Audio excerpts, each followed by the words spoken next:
From South Florida, I'm Dave. And here in Dallas, I am Q. And I'm not going to say the day is cloudy because I already said it in 2 podcasts that record. So no third time. All right. Well, today on this one, we're going to talk about attributes of a good Scrum Master, part 1. Stick around to find out how a good Scrum Master can help you, your team, your company with better ways of working. Better ways of working. Okay, so we're going to talk about attributes of a good Scrum Master. We've got lots of them, so we're going to divide this up, and this will be part 1. Q, what's the first attribute? Oh, I am going to steer the pot here big time. So where's the wasp's nest? I think there's a nest over there. You want to stick to I'm hit it gonna with? poke the nest All right. really big time right now. And crowd on LinkedIn and whatever else you watch our stuff. I know you guys are going to complain about this one, but hear me first, okay? Good project management. What? A Scrum Master being a project manager? Are we going backwards, Q? Yes, I'm going backwards. I'm back to the 1950s. Should I get my PMP certification? Yeah, most of the IT industry, regardless of what they say, are still in the 1950s anyway, right? Okay. But anyway, because we have leadership that are you there yet? That's on the other podcast. But anyway, hear me out. Project management get a really bad reputation. Because in order to say the new stuff is much better than the old stuff, let's dump everything that's old. Well, it's not quite like that. Okay?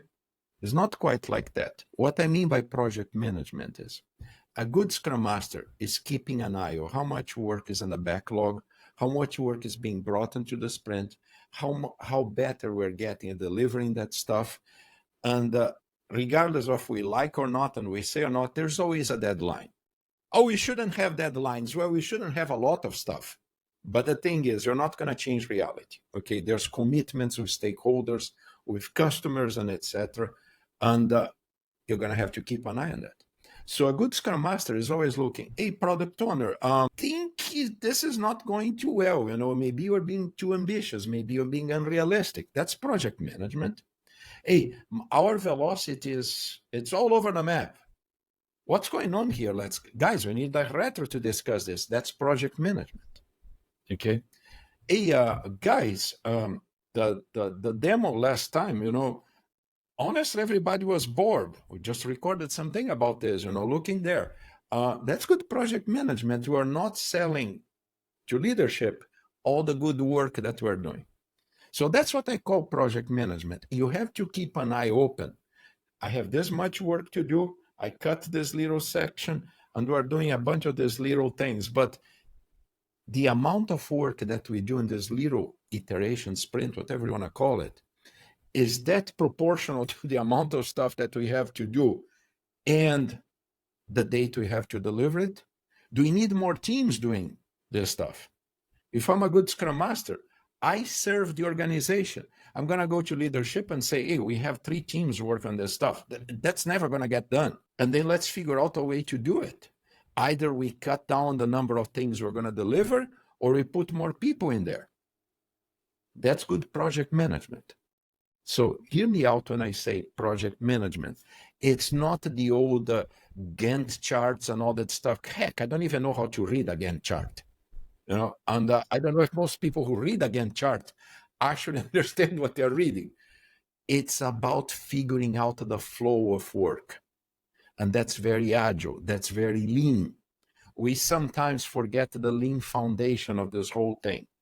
It's about understanding the flow and managing the flow and working with the team, the product owner, and the leadership to manage that flow.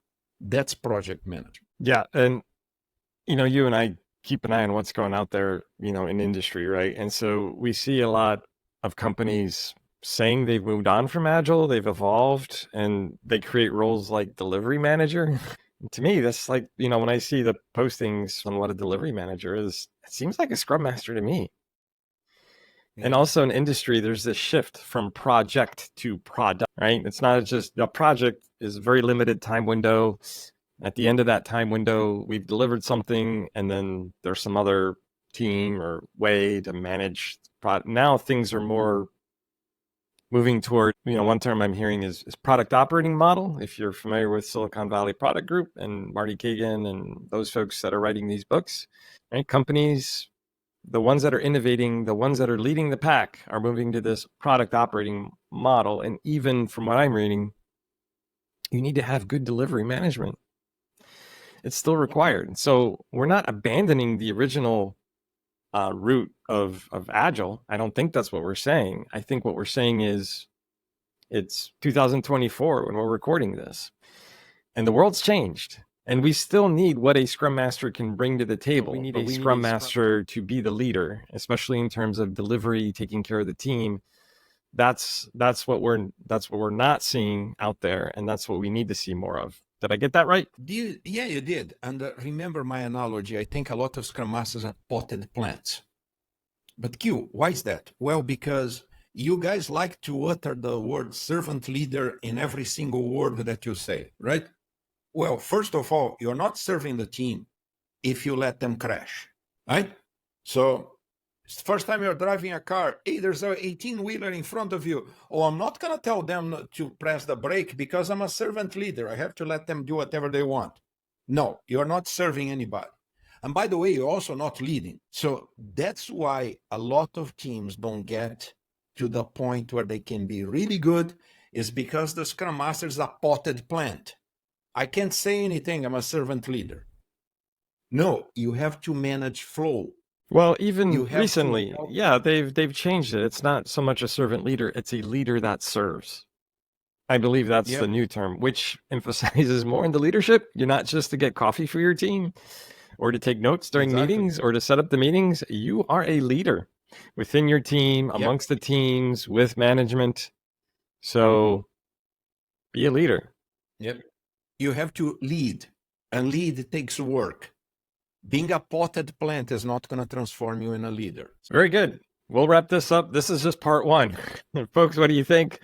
Like and subscribe, put something in the comments, and stay tuned for part two. We'll get that out at some point soon. So thanks for watching, and we'll see you next time. Bye-bye.